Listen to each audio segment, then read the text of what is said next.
అయోధ్య రామమందిర నిధుల వ్యవహారంపై దేశవ్యాప్త ఉద్యమం చేపట్టాలని ప్రముఖ సామాజికవేత్త ప్రొఫెసర్ కంచె ఐలియా పిలుపునిచ్చారు. కేంద్ర ప్రభుత్వం నైతిక బాధ్యత వహించాలని, ట్రస్ట్ ఆర్థిక లావాదేవీలపై సిట్టింగ్ జడ్జితో విచారణ జరిపించాలని పలువురు నేతలు డిమాండ్ చేశారు. హైదరాబాద్లో జరిగిన రౌండ్ టేబుల్ సమావేశంలో ఈ అంశంపై తీవ్ర విమర్శలు వ్యక్తమయ్యాయి.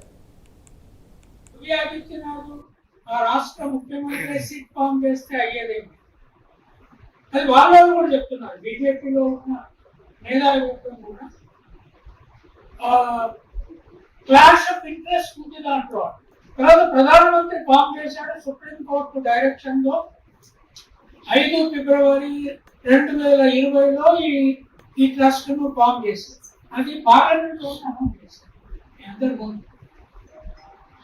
సో ఆ రకంగా యాక్చువల్గా ఇది it's not a private trust.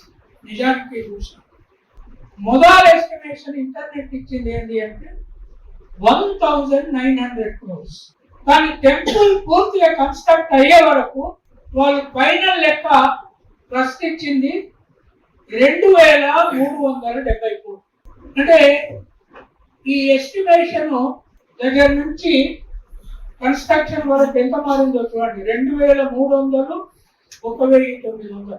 ప్రతి ఇష్యూని కొన్ని రోజులు పట్టించుకోకపోతే ఆ తర్వాత ఇష్యూని ప్రజలు మర్చిపోతారనే ఒక నమ్మకంతో బీజేపీ 2014 నుంచి నరేంద్ర మోడీ గారు ఎన్నో ఇష్యూస్, ఎన్నో రాష్ట్రాలలో జరిగినటువంటి ఎన్నో సందర్భాలలో కూడా ఎక్కడ కూడా బాధ్యత వహించి దానికి సంబంధించినటువంటి వాళ్ళ పార్టీ ముఖ్య నాయకులు ఏ రోజు కూడా రాజీనామా చేయించిన పరిస్థితి. ఈ రోజు ఈ కార్యక్రమానికి ముఖ్యంగా ఇప్పుడు ఈ అయోధ్య అంశం వచ్చేసరికి ఉత్తరప్రదేశ్కి రిలేటెడ్. ఉత్తరప్రదేశ్ అనేది ఈరోజు భారతదేశంలో చాలా కీలకమైన రాష్ట్రం. ఈ దేశ భవిష్యత్తుకి కీలకమైన రాష్ట్రం. ఎందుకంటే దానికి ఉన్నటువంటి వాల్యూ కానీ, దానికి ఉన్నటువంటి రాజకీయ నేపథ్యం కానీ ఈరోజు ఒక ఇన్ఫ్లుయెన్షియల్ స్టేట్ గా మనందరికి తెలిసినటువంటి విషయం. వాళ్ళకు ఉన్నటువంటి సంస్థలు, వాళ్ళకు ఉన్నటువంటి బ్యాకప్, వాళ్ళకు ఉన్నటువంటి కార్పొరేట్ వ్యవస్థలు, ఆ కార్పొరేట్ వ్యవస్థలు కూడా మీడియా సంస్థలను ఏ విధంగా టేక్ ఓవర్ చేసినాయో ఈ రోజు పెద్ద పెద్ద జర్నలిస్ట్ కనుమరుగైపోయింది. సమాజ్వాదీ పార్టీ తరఫున ప్రొఫెసర్ సింహాద్రి గారు ఈ చర్చ ఏర్పాటు చేయడానికి సిపిఎం పార్టీ రాష్ట్ర కమిటీగా ఆహ్వానిస్తున్నారు.